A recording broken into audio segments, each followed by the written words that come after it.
செய்திகள் தொடர்கின்றன. கிருஷ்ணகிரி மாவட்டம் போச்சம்பள்ளி அருகே மோட்டூர் கிராமத்தில் மக்கள் 40 ஆண்டுகளாக பயன்படுத்தி வந்த பாதையை ஆக்கிரமிக்க முற்பட்டதால் கிராம மக்கள் சாலை மறியலில் ஈடுபட்டனர். இதுகுறித்த கூடுதல் தகவல்களை நமது செய்தியாளர் ரமேஷ் வழங்க கேட்கலாம். வணக்கம் ரமேஷ், அங்கு மோட்டூர் அருகே இந்த பாதை ஆக்கிரமிப்பு என்பது யாரால் முயற்சி மேற்கொள்ளப்பட்டு வருகிறது? இந்த சாலை மறியல் போராட்டம் எவ்வளவு நேரமாக மேற்கொள்ளப்பட்டு வருகிறது? அங்கு போராட்டத்தில் ஈடுபட்டு வரும் மக்களின் கோரிக்கைகள் என்ன?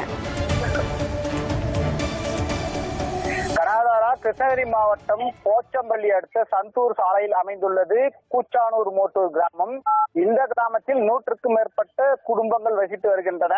இந்த கிராமம் வழியாக கே மோட்டூர் முதல் ஜிமாண்டியூர், கருவேலங்கோட்டாய், பழனியாண்டவர் நகர் கோவில் வரை கடந்த 40 ஆண்டுகளுக்கு மேலாக வண்டி வழிபாதையாக பயன்படுத்தியதாக கிராம மக்கள் தெரிவித்து வராங்க. இந்த கிராமத்தில் செல்லக்கூடிய பாதை சுமார் 150 மீட்டர் சாலை தனி நபருக்கு சொந்தமானது என கூறி கடந்த 27/10/2025 கே மோட்டூர் கிராம மக்கள் மற்றும் பள்ளி மாணவ மாணவிகள் சாலை மறியலில் ஈடுபட்டு வந்தாங்க. பின்பு அரசு அதிகாரிகள் சாலை அமைத்து தருவதாக உறுதி அளித்ததின் பேரில் 31/10/2025 அன்று சாலை முதல் கட்டமாக சிமெண்ட் சாலை அமைக்கப்பட்டது.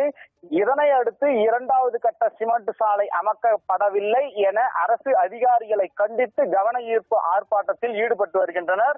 போச்சம்பள்ளி சந்தூர் சாலையில் காலை 7 மணி முதல் கிராம மக்கள் மற்றும் பள்ளி மாணவர்கள் சாலை மறியலில் ஈடுபட்டு வந்திருக்கிறாங்க.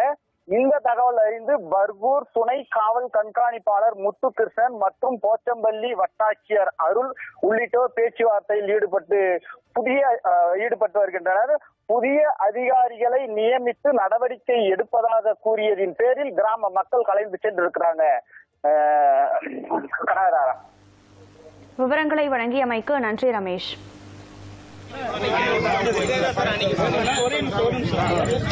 நடந்தது சார் 12 அடி தான் எஸ்டிமேட்னு சொன்னாங்க. நாங்கள் அதுக்கும் ஒத்துக்கணும்.